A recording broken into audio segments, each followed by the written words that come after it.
Good afternoon, ladies and gentlemen, and welcome to the Town of Portland podcast. I'm your host, Dave Kuzminski. This is episode 10, and we've got our first Selectwoman in the studio. One of our frequent flyers, Mr. Russell Melmoth, our Chatham Health Director, is unable to make it today, but Russ did pass some information along to Susan, and Susan's going to do that Chatham Health update.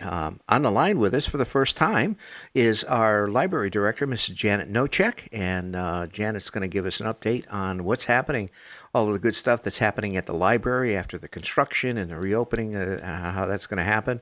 And we may or may not have Mr. Bob Shea come on the line for the Public Works and the Public Safety update. But if not, Susan will bring up the rear on that one also. So anyway, welcome, Susan. How are you? Very well. Thank you, Dave. Good to be here. Did you have an enjoyable Memorial Day weekend? It was really a very good weekend, and the service that was held at Town Hall, Dave, was really remarkable and very solemn and yet very appropriate given the COVID-19 days. Absolutely. And in spite of that, as I said at the event, Portland always hosts Memorial Day. Yes. It's a very important day that Sure. we hold annually. And people come out for it. And, you know, the ceremony, even though a lot of it was virtual, was, I think, came together very well. We got some great footage of the American Legion going out to all of the cemeteries and laying the wreaths and doing the taps and the volleys. And also we were able to put the Portland High School band and chorus virtually into our YouTube video. So I think it came together. We've got well over 250 listens on it now. So I think it came out very well. Wonderful. And if folks haven't been able to see it, they simply go to portlandct.org and they can click on the homepage and view it. It's about a 25-minute presentation, and it's well worth the time. So please Yes. go there and take a look. Absolutely. So forth. So again, hats off to all our veterans. So without any further ado, I'll throw it over to you, Susan, and you can do the town hall update, and as well as Russ's update from Chatham Health. Okay, thanks, Dave. In terms of town hall, some of the things we've been working on is the annual budget for fiscal year 2020 through 2021. The Board of Selectmen met this week, and they did unanimously, all 7 of us agreed on a budget, and it includes a slight increase in the mill rate of 0.57 mills, which is equivalent to approximately a 1.68% increase in taxes. As our listeners know, this year, for fiscal year 2019-2020, there is a zero tax increase. So this is a slight increase, and we hope that the revenues that we expect from the state in terms of our grants and the revenues that we get from other permits and things of that nature also come forward for us. But we're hedging our bets a little bit by having a small increase so that our revenues will match up with the needs that we have to service our community. Drilling down a little further to those numbers, the Board of Education, which the selectmen received dozens and dozens of comments from people stating that they wanted to be certain that our schools are appropriately funded. And the selectmen agreed on an increase of about $480,000 in new money for the Board of Education for next year, starting July 1, 2020, and going through June 30, 2021. That represents 2.26% increase in their budget from year over year. As far as general government, it's a much lower increase. It's a 0.81% increase in general government expenditures. So overall, the budget increases less than 2%. It increases 1.66%. The majority of that going to the schools, and we hope for a good fiscal year next year. But as I said to the selectmen, and I'll say to all of our listeners from Portland, we have to be vigilant. We have to watch every dollar that's going to be spent this coming year, as we do every year, but I think even closer watch and ask the questions that need to be asked, because the concerns are not so much today. It's the next day and the next day and the next day. In particular, how our state is able to raise revenues and whether or not they will be able to, given the COVID-19 implications. So that is an update for the majority of this past week.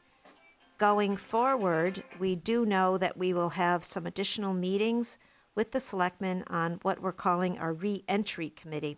And that's as we have some of our, for example, our restaurants that are now having outside dining. Some of our retail is beginning to open up. I know at a point in June, many of the hairdressers and barbers will be opening. And we're going to have other opportunities to perhaps have some more of our businesses opening up. As far as the town hall goes and all of our town services, all of our employees are at work every day. That is very important, and it's something that we've been able to do throughout the COVID-19 crisis. If our residents need assistance, we ask that they call ahead. We can always make appropriate appointments and or meet them outside and deliver any paperwork they may need, and they can give that to us. Next week, I'm going to be meeting with Nancy DiGirolamo, who is our collector of revenue.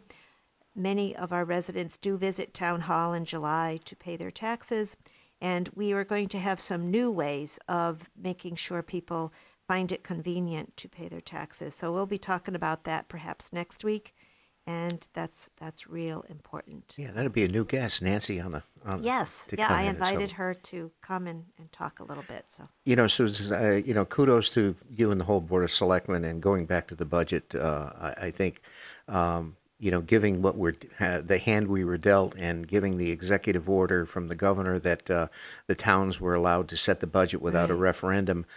People don't realize that, holding meetings through Zoom and so forth, we really had a very, very good public engagement. And I think a lot of comments were received both, on the Zoom meetings, but, to all of the selectmen on their emails and, talking around town. So I think the budget process, considering the circumstances, went very, very well, and people should be proud, that our Board of Selectmen are really looking after, not only the interests of our senior citizens and citizenry, but also for our educational process within town to keep those standards up to where people expect them.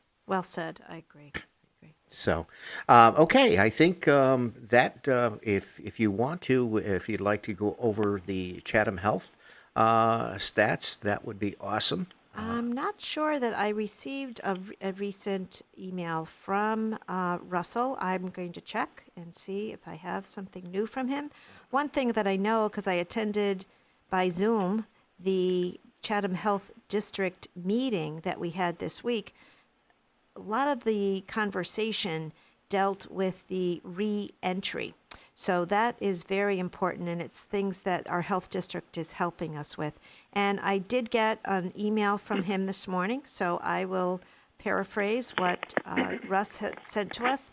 He tells us that we continue to see a few new cases of COVID-19 every day across the Chatham Health District, but we are down, thankfully, off the peak that we had in April. Staying at these lower levels relies, of course, on everyone following the new rules about wearing masks in public, wearing them at work, and anywhere you cannot be sure that you can stay 6 feet away from others. We should not be gathering in large crowds, and whenever possible, stay home from work, especially when you're sick. Never go to work when you're sick. The state of Connecticut, Russ goes on to report, is conducting focused testing efforts. And these focused efforts are in our nursing homes. It's called point prevalence studies. All nursing home residents in a facility are tested at once, and those who are positive are now moved to one part of the facility, and those that are negative will be located in another part.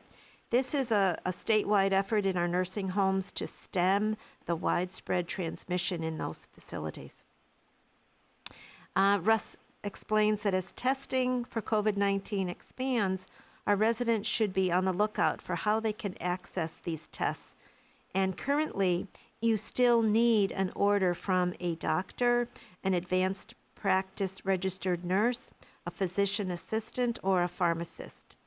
CVS Pharmacy in East Hampton, which is located in the Chatham Health District, opened up a testing site, and their pharmacists are the ones who order the tests for you, but you still need to have some symptoms in order to be tested. So next week, I think Russ will give us an update on other testing efforts. As we know, these things are changing daily and weekly. So far, we've seen good compliance with the rules for our businesses opening up in Chatham Health District. So kudos to our businesses and those that are in Portland in particular. I know firsthand that our businesses are working very hard to make sure that with some of them now opening up in their own unique capacity on May 20th, that it's important that they take these rules seriously, and they are. In turn, all of our residents need to take these rules seriously, including the wearing of masks and staying 6 feet apart from others. If you have gone back to the office or back to your workstation, please stay home if you don't feel well, and always let your employer know when you are sick so he can or she can let others know. We all have to change what is being called our culture of work, of which is pushing through even a mild illness to attend work. We just don't know when we might be positive for COVID-19, and it is very serious that we not go to work when we're sick. Chatham Health District explains that complaints from residents or employees about a business that they may observe not following rules can be made by using an online form, which there is a link to that form at www.chathamhealth.org website, or by simply calling 211. Business guidance is forthcoming from the State Department of Economic and Community Development for those sectors that we anticipate will be able to open in Phase 2. Phase 2 starts on June 20th, and right now we are still on track to open hair salons and barbers on June 1st. So that, in essence, is Russell Melmed's report from Chatham Health District. Thank you, Russ. And I just want to say a special thanks to Russ Melmed. He has worked and continues to work many, many hours a day and weekly to make sure that we are healthy and are keeping this COVID-19 at bay. I want to compliment Russ and say thank you to all the work that he is doing, along with the sanitarians and the nurse and other staff that are at Chatham Health District. They do a great job, Dave. They really do, and it's not just the. He is, out there in each of the communities. I know he's been meeting. He met with us up here at the high school just concerning the precautions on our graduation, as he does with all the schools, on the do's and the don'ts, and what's required, what's allowed and what's not allowed. But again, I think he's always there present, and he's a resource that's very well respected throughout our Chatham Health District. I just want to point out, as businesses have opened, and Russ points out that obviously we're in stage 1, about to embark on the stage 2.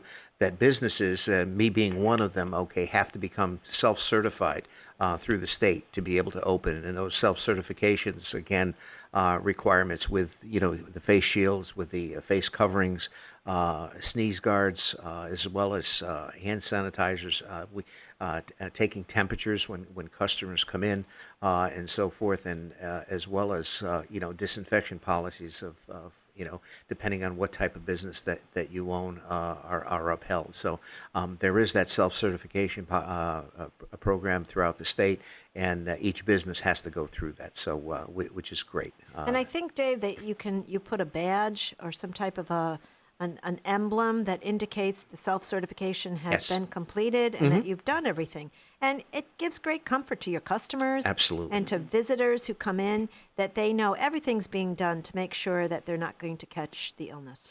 And from a business standpoint, I think, depending on what type of business, whether you're in food service, whether you're in a personal service, or whether you're in a retail, I think, customers want to feel comfortable, no matter what service they're coming in for or products they're coming in for, that they feel safe, they don't have to worry that the precautions, are being taken. So it's very, very important. Anyway, that's great. Thank you, Susan. You're and welcome. Thanks again to Russ at the Chatham Health District.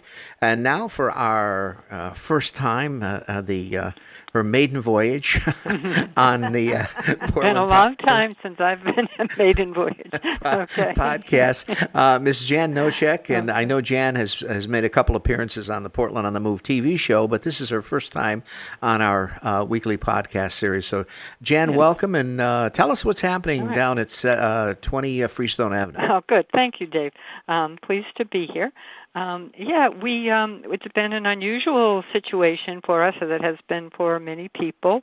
Back in early March, we actually were in a good position to sort of close the doors to the public because we had planned on it for a good almost 2 months project to get us some new carpets and new desks and other renovations that we were using with a state grant and donations to have quite a nice little interior update and some new front doors. A lot of this has been accomplished now.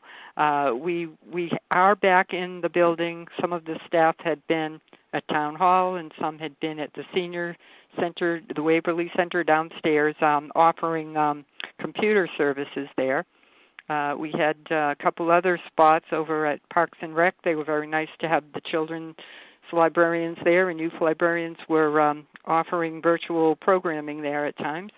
So now we're all back in the building and finishing up with lots of projects that were begun that we planned on doing. We've revitalized some of our collections to look a little, more welcoming. The DVDs are in order by genre now, whereas before they was totally title. So if you just want to browse mysteries or action or something, you've got the section to go to. So we've done things like that. And the project has gone very well. I will say the carpet looks very nice. We've got a lighter carpet in the children's area and darker in the adult area. In the middle, the sedate gray, and very welcoming. I think we've got some new lighting. We do not yet have our service desks, so this delay is is probably not harming anyone too much since we're not yet open to have people walking into the service desk. That will be happening soon. Should be delivered hopefully next week. And after that's set up, we can practice how we will be able to provide social distancing, which we are working with other librarians and with the said Russell Melmed there from the Chatham Health District. We've all been meeting and under his advice, keeping that in mind, and we've all been going to webinars and such things to find out what the latest is and ideas and ways that libraries are coping. We never really were closed to all of our services. We obviously had to cut out things like meeting rooms, and we couldn't offer a place to come in and sit, but we have been available through the telephone and emails. We've got an online presence. We've ramped up a bit with our Facebook, and we now have an Instagram. So trying to keep people knowing what's going on here, because I think everyone's getting overloaded with certain types of information, and some of the things that they're really looking for may be hard to find these days. So we want you to know that we're here. We're definitely here to help you if you are told you need to get something online or you want to find something online and it is not easily located or navigated. Please do give us a try. We do a lot of that kind of thing, helping people with the Internet, with searching, and that is what we do. So we'll be glad to help you with that. Sure. Jan, what's happening with, I know prior to closing, people took out books and basically they were allowed to keep them over a certain length of time. Mm-hmm. So what's the status of people that have books out? Are you going to be, starting to take them back via drop or what? We are. We have been starting that. We have our book drop outside of the building is open during the day. It's open until 6. It opens at 9, a little before 9 until 6 p.m. At this point, we may be able to open it some more hours, but it's open weekdays right now till 5 p.m. on Friday usually. And people can drop their returns in there. and we have been taking them in several times a day. We get a few hundred a day generally. We bring them in and we let them be quarantined for 72 hours until we then check them in. And if someone is waiting for an item now, we are actually allowing them. The process they have to go through is a curbside pickup, but they may borrow the items that they've placed on request. So if you call us or if you go on the computer and look up a certain book on our catalog and request it, when it is available, it's been quarantined, handled properly if it just came back, we then have it ready for you, and we call you or email you and give you a time to come by. And we go out into the parking lot. When you're ready, you call us. I'm here. We put the item in a bag. It's in your trunk or the side of your car. And that's been working out well. We just started it this week. We had about 30 people the first day. Great. We had lots of returns the first day because it had been, a few days worth from last week. We hadn't come in on Monday with the holiday. Sure. So it's been working well, and people were very, very pleased. It was really fun because what we do, people call us, and then somebody announces so-and-so is at the door, and they say the names that someone knows which bag to grab to bring out to the car. Mm-hmm. So we're in here hearing, Mrs. Jones is out front. And, oh, yay, Mrs. Jones, it's people we've been missing that we haven't seen them in weeks and weeks, and we think, oh, good, they're back, kind of. And even though we're not really interacting, it's just kind of nice to see them there and hear their names and get back some connection with our folks. So sure. It's something we all miss. Sure, absolutely. Going forward, Jan, I know movies have been very popular under everybody's quarantine process and so forth. So I assume that the movies will be available and for takeout again, or? Yes, definitely. The same as books. We put them in a little quarantine, and things may change that we simply wipe them off if they say that you don't have to quarantine them too long. But because they have a plastic covering and a virus could live on that for a while, we wait 3 days when they're returned. And if they've been on shelf, they're safe at this point because no one's handling them. But if you request them, they're available, the same as books. We also, in addition to the books that you can reserve, our regular print books, which are generally people's favorite, but lots of people now use the e-books as well as listen to books on audio that they could download, e-audio. They look for magazines that they can put on their Kindle or whatever. So we have those things offered in a few different places. If you go to our website, portlandlibraryct.org, don't forget the CT, or you'll end up in the wrong state, portlandlibraryct.org, you can look for Overdrive. Has many books that you can request. Sometimes you do have to wait for them. There's e-books and e-audio. And we've been lucky that we've been able to put some more money into that, so we have a little better selection right now. And that we share with our Library Connection group. So there is a good selection, but still you may have to wait for some of those. We also have Hoopla, and the books and videos, everything on there is always available. So you may not get the latest Baldacci or something, but you will get an older title or lots of books that are very good that you haven't read, lots of e-audio as well that's been very popular on that. And we've been able to offer that with funding from our state grant that comes in every year because we contribute to the state borrowing process there with the Deliver It process that allows everyone to share their books in their databases. Sure. So it's really a cool thing that it comes back that we can now offer this service. And the Connecticut State Library also offers some, excuse me a moment, so here, does offer e-books as well, magazines and such under the RB Digital is the name of the group. But if you look for the research at Connecticut, that will lead you to many, many things that are useful. And I can talk some more about that because I know Susan had mentioned the businesses and you had mentioned the startup process and that there are things online. And there are many business resources there's a couple of things that are really very useful. There's ABI Inform is a very good, very well-established database, and many business publications, if you just look for the publications in a certain field, you can peruse them, or you can search for a particular topic, of course. And that is a very powerful search engine for general information and particular information on businesses. Reference USA is something that's right on our webpage. If you go to the webpage and click on online resources, you will find such things on the left-hand column as Reference USA. And that is a business resource where, say you were looking for, where can I find masks in, Idaho, I'm just making something up, and you could put in a product and a geographic search, and you could get suppliers. If you're looking for a job, it could be helpful. You'll actually have names of contacts from there within companies. So that kind of thing is something we'd be glad to help and introduce you to that if you are wondering more about that sort of thing for business purposes.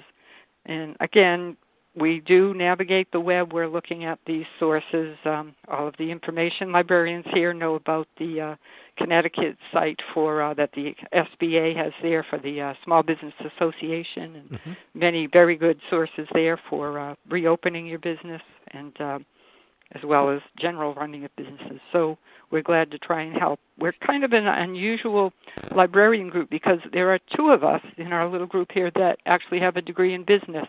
So it's not that we've used it to run a business, but we have that awareness and interest. Sure. So just thought that might be something people should know, because I think many people have an idea of the librarian with the romance novel and things like that, which is also good. We do that. Sure. But we're kind of diverse, and we have also this capability as well, some of the background. That's great. That's great. Now, also, patrons, you can return stuff from other libraries there, correct? Normally, yeah, we're kind of holding off, hopefully during this, until further notice, probably maybe in June or so, it will open up more. The state delivery system has not been delivering.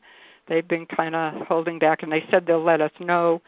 We are prepared. They just gave us a bin. They changed their process. They used to come right into the building a couple times a week with delivery and pickup, and now they wanted an outside sort of shed so we can leave our materials there to be sent back to other libraries. But they're not picking up yet, so we actually are asking people just bring us right now, if you're returning items that were checked out at Portland. They might have been borrowed from another library, but if they were checked out here, we'll take them. And we're kind of limited to that at the present. That will change. I don't know when. I hope not too, it should be pretty soon. Most of the libraries in the area are allowing returns and starting with some curbside services, from what I'm gathering. So that may be coming up soon. I just wanted to mention our friends of the library, who they're a wonderful group. They have a very active board that normally meets every month, and they are meeting virtually next week. They unfortunately are held back, as many people are, with their activities. They haven't been able to have their collections of donations. Sure. So I'm not sure if they're going to find some way to collect things, because they may have to scale down their main fundraising this year, which is one of their big activities is a book sale that goes on a couple days here, and it's always been wonderful. People really turn out for that and enjoy it. I'm not sure that's going to be able to happen this fall the way that it has in the past, so they'll be working on how they're going to proceed. But unfortunately, we can't really accept donations right now because we don't want to handle too many things and have them mixed up with all the things. We've got tables full of books in quarantine now. Right. So it's a little unfortunate that they're having that setback as far as their income. They have been doing wonderfully. They had a wonderful turnout with their donor drive, which essentially the members, anyone interested in becoming a friend, and you do sign up and send in at whatever level you choose to be a member, and those donations have been invaluable to keep us going. They've still been purchasing DVDs for us and supporting some of our children's programs, as well as Sure. they're prepared to do the summer reading program, which they're going to talk about this week. The summer reading, I could talk about that. It's, of course, not going to be quite the same as usual. I don't think anything's going to be the same as No, usual. And yeah. in what you're describing, I think every organization is kind of doing the same thing, or, with their fundraisers and, and so forth, and everything's kind of been stymied. And because the situation is so fluid, it's, it's kind of wait and see and go from there. Absolutely, and people have been wonderful, and I hope they've been understanding. I think, and everyone realizes the seriousness of the thing. So hopefully that will continue. We are planning to have some activities, though. We'll have a virtual program. We usually have a kickoff when school ends, and we start with the reading incentives, which there will be ways that the kids can track their reading. We're working on how we'll get the materials out to people, but for the young kids, and there'll be online methods of keeping track of the reading, and then they get kind of rewards knowing when they've reached certain levels. In last year, we had them, they were rewarded by a choice of either some type of thing to take home, or they could donate an item to the food bank, and that went very well. Lots of nice, smaller toiletries, things like that were donated. It was very helpful, and hopefully that will go on again this year. They also, for adults, there were a couple of music scholarships, and Dave, you know about that because you helped us figure out and process that with some rental of equipment there. So, you have a nice business right in town for students, but for the kids that couldn't afford it on their own, that were interested in music, and the teachers knew them, they recommended, and that was very very well received. I think it was very much appreciated. So hopefully that kind of thing can continue. Sure. Yeah, I know that the school was very appreciative because there are students, like you say, that are unfortunately in a situation that they can't afford the rentals, and to be able to include them, in the music program is just so valuable. Yeah, and we need those future musicians to keep up our quality of life, and Absolutely. Everyone enjoys. We know that for sure. Yeah. Well, that's great, Jan. Yeah. I appreciate it. And you answered my question on what that new container is out in the back door there. Okay. Yeah. For I walked in the other day and it says, "What's this thing?" Okay, I haven't seen that before. So that's for the book drop for the estate. Yeah, that's state property. It is. So, yeah. Excellent. So Excellent. All right. Well, I appreciate you coming on, Jen. I mean, fantastic. And you guys are always doing great work, and you're always on the cutting edge over there as far as, in offering things that, your patrons would want and need. So, kudos to you and your staff, and, for keeping the ball rolling, while you guys are under construction. Again, with the carpeting looks great. You've got some great new LED lighting over there. Mm-hmm. And when the new service desk comes in and we can get that wired up and get you operational, that's going to be great. Right. Yeah, we'll appreciate that, Dave. Yes, you've been very supportive. You and your staff have helped us a lot with all of our moving around from different departments and all of that. It's a team effort, Jana. And, it really is. We certainly do. So great. Well, hey, thank you so much for coming on. I appreciate that. You're welcome. And we'll look forward to when we can open those doors to the front library. And Susan, what do you got over there? Well, I got a couple notes because Bob Shea is reporting to me he can't be here today. Oh, okay. I had a few things. First, thanks, Jan. It's always good to learn about what's happening at the library, and there's always something good, and I appreciate all the work that our staff does at the library, and under your leadership, we're doing very, very well, and I thank you very much, Jan. You are welcome. Let's see, within Bob's work, he reports in terms of Maple Road. Dave, there's going to be construction starting to do some drainage work the second week of June. So be aware, there may be some temporary closures in that part of town. Our Public Works crew is continuing to make some improvements on driveway aprons, as well as road repairs, repairing the potholes, and crack sealing. That goes on throughout the summer. So please be aware of work on our roads and drive cautiously. Eversource and their vendor, Asplund, their tree removal, has started along the transmission lines. Very few trees will be impacted that are owned by residents. So it's mostly trees that are in rights-of-way and in the transmission line right-of-ways. Very few town trees that belong to our residents will be affected. Most of our residents have been notified already. If not, they will be soon if there's any tree removal on their private property. And Bob goes on to remind everyone that if you are conducting business with the town, particularly at our transfer station, that if you are conducting business, we ask, very important, you need to wear a face covering or a mask, and no entry will be allowed at the transfer station if you don't have your mask with you. We're trying to prevent that transmission of the COVID-19. In terms of the Aragoni Bridge, which Bob is a co-chair on taking a look at how progress is moving in terms of Middletown and Portland effects. And he's saying that progress is repairing. There's some steel repair happening now, and a lot of work has been completed on Spring Street in the city of Middletown, improving that intersection. I've seen where they've put in some nice granite curbing and looks much safer than the previous orientation had been. He reports that the Hartford Avenue, which is the area coming up from Route 9 by St. John's Church, is having improvements as well. There's going to be improvements at Main Street and Washington Street in Middletown. The schedule remains the same. They don't anticipate any changes. I know there were some slowdowns on the bridge a couple of days this week. That was due to some accidents that occurred. So please use caution as you cross the Aragoni. The lanes are narrow. You have to reduce your speed in order to traverse cautiously and safely. So that's the report from Public Works, Dave.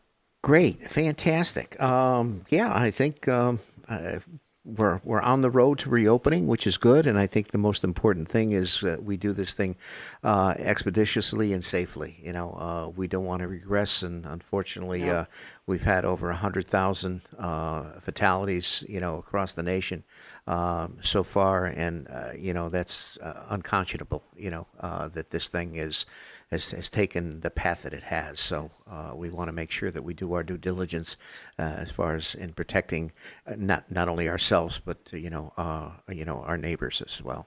To go from there. So, all right, Jan, thank you so much. I assume when you guys open it up, and the face masks will be required at the library as well. Yeah, we're working on the whole procedures that will happen, and people are, as I say, we're studying and meeting, and we want to take our time, make sure it's all that safe procedures are in order, and that people feel they know that it's safe. We may not be able to open up to everything we've always had in the past. Immediately. It may be, I think it's going to be phases of services. Yeah. Absolutely. I think it's, everybody's going to have to find a new way of adjusting to the new normal as far as that goes. So we are resilient and flexible, Dave. You got to be. You got and to we be. work together. We work together. Yeah. Absolutely. Well, thank you so much, Jan. And Susan, thanks for the update as far as covering for Russ. Hopefully we'll have him back next week and go from there. But in the meantime, for all of us here at the Town of Portland podcast studio at Portland High School again, we are now on all of your podcast channels, YouTube, Spotify, iTunes, the whole 9 yards. You can click on, depending on how you consume your podcast. They're all out there now as far as that goes. So click on the town homepage and you can get to them as well. Our podcasts are recorded here every Thursday, and we've been getting anywhere between 200 and 1,000 listens a week, depending on the subject. So that's great. We're getting our thing, and I think, Jan, you guys got to think about doing a podcast for the library. So, absolutely. So put that in the on the next staff meeting and go. Absolutely, go from there. They'll be pleased. We will. Sure. Okay. And also from a standpoint of post-production, we also put visuals on our podcast, so we do get them out to the Comcast channels 15 over in Cromwell, and they air our podcast every Tuesday at 9 in the morning and at 4 in the afternoon, and they also have been doing it on Saturdays as well. So if you don't have internet or whatever, you can watch the TV, and you can see who's speaking and when they're speaking and all that kind of stuff. So we can get it all covered. So very nice. And again, thanks so much, Jan. Susan, thank you. And Dave. that about wraps Thank you, up our episode 10 here at our podcast studio. And again, our Town Tech Educational Partnership is a partnership between Portland High School and the Portland Town Hall. And we certainly do appreciate all of the work that the collaboration that we've been able to do with the town and the high school. So, so until next week, stay home, stay safe, and wash your hands. Wash your hands. Don't touch your eyes, your nose, your mouth. Social distance, avoid the crowds. Fight against the corona. Practice good hygiene and keep your personal space clean. Respect the social distancing. Fight against the corona. No matter Asian, black or white, the corona is colorblind. Together we can win the fight. Fight against the corona. Stay ready today, and tomorrow will be okay. Together we can win the fight. Fight against the corona.